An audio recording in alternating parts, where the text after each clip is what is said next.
conversando contigo, lógico, a gente vai lembrando de toda a própria história da internet, principalmente aqui a internet no Brasil.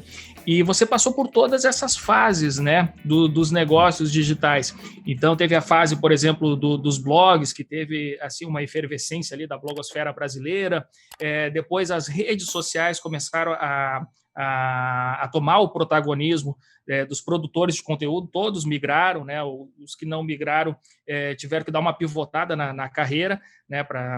Enfim, e agora a gente vive na era dos influenciadores. Como é que você enxerga, né, todo esse percurso, né, que os negócios digitais passaram, e qual que é a importância também, por exemplo, agora que a gente vive essa era do influenciador, de que as pessoas coloquem, enfim, a sua cara à frente do próprio negócio.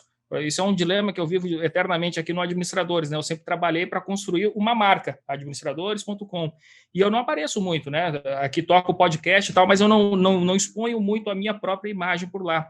E aí eu queria que você comentasse sobre isso, né? O perfil dos negócios hoje, a importância dessa questão de ter uma figura, né? Uma personalidade à frente do negócio. Adson, vou dar um spoiler do final da minha explicação. Dessa vez, em vez de falar que você está errado, eu vou falar que você está certo já. Pode ficar tranquilo. Pô, coisa boa. O seguinte, nós tivemos na internet ao longo aí desses anos muitas tecnologias novas surgindo, nós tivemos tecnologias se tornando populares e acessíveis, né? A gente vive uma realidade hoje que todo mundo tem um celular conectado à internet. Mesmo que você não tenha plano de dados, você acessa alguns aplicativos que não consomem banda, você pode se conectar em centros de Wi-Fi, né, ou pagar pontualmente, né, para créditos para utilizar.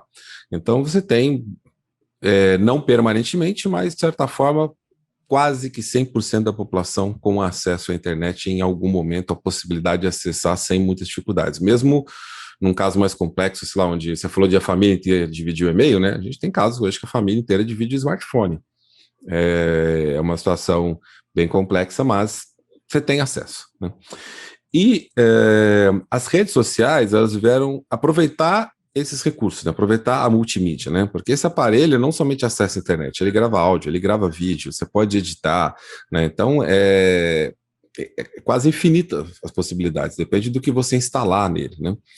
E isso trouxe a das redes sociais. O cara das redes sociais trouxe um engano muito grande, que é o que é o teu business, o que é o teu negócio, o que é a tua propriedade, né? Porque quando você tem um canal do YouTube, você está usando temporariamente um espaço cedido por outra empresa.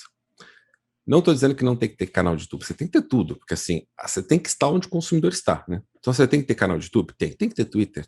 Se seu público usa Twitter, tem que ter no Twitter, né? Por exemplo, televisão, entretenimento, política, esportes, usa Twitter pra caramba, né? Talvez alguns outros segmentos, talvez o seu segmento não faça muito sentido, para alguns é imprescindível.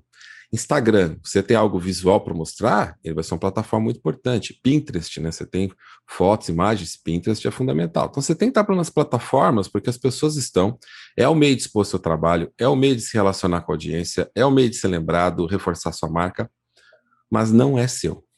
Não é seu. É uma cessão temporária de um uso otorgado por uma empresa privada que pode tomar isso de volta de você em qualquer instante se você fere algum termo de uso. A gente tem casos clássicos da pessoa que teve o canal, teve o perfil deletado, banido e perdi tudo, né? Porque aquilo era o seu tudo, não é? Você tem um quadradinho no quintal de outra pessoa, né?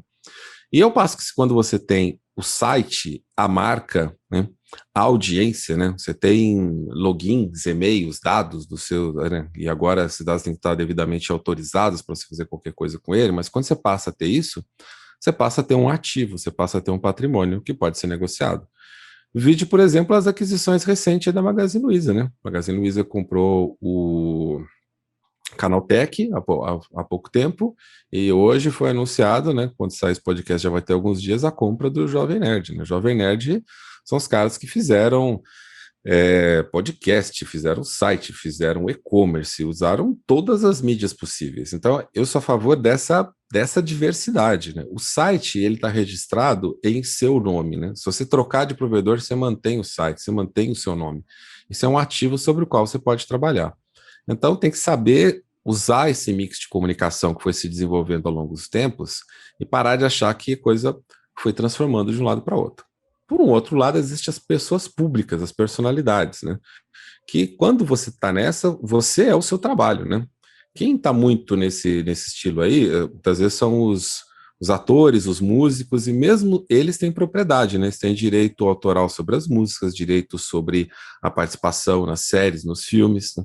E aí eles se vendem, né, para que essa mídia em que eles aparecerem seja mais consumida, eles ganhem mais esses direitos, alguns ganham direito, outros não, depende do contrato, e seja contratado para trabalhos futuros, né? Então, esse relacionamento com a audiência é importante, né? Hoje, no segmento de entretenimento, a pessoa tem muitos seguidores, ela é melhor cotada, né, para participar de uma produção, porque ela sabe que traz audiência para essa produção. E aí a gente tem as pessoas que não vivem dessa audiência, não têm uma propriedade e estão dependendo de um momento aí onde as marcas estão usando para propaganda. É legítimo esse tipo de trabalho, eu respeito esse tipo de trabalho, eu só vejo ele como transitório, né? Muitas vezes, quando eu aconselho um influenciador, um produtor de conteúdo, eu aconselho você a ter alguma propriedade. Então assim, ó, não estou falando para você parar nada que você está fazendo. Cria aí o seu site, cria um podcast, né? Cria uma newsletter que você passa a ter um mailing, né? E aí você começa a ter coisas que você pode migrar, né? Você tem um mailing, você fala, gente, agora cria um canal em tal lugar, né? Você leva a sua audiência para lá. Então tem que ficar de olho e ficar de olho nesses movimentos. Surge Clubhouse, TikTok, dependendo do segmento, se for OnlyFans, né? Tem um monte de redes sociais novas aí. Você tem que estar lá. Depende do tipo de trabalho que você faz, você tem que estar nesses espaços. Mas entendendo o que é um espaço para ser ocupado temporariamente e o que é uma propriedade do seu negócio, né? Tudo isso sobre a camada do que eu falei anteriormente, que é que problema você resolve na vida das pessoas. Esse problema pode ser entretenimento, né? Muita gente resolve o problema da diversão. Então tem que ter essa clareza.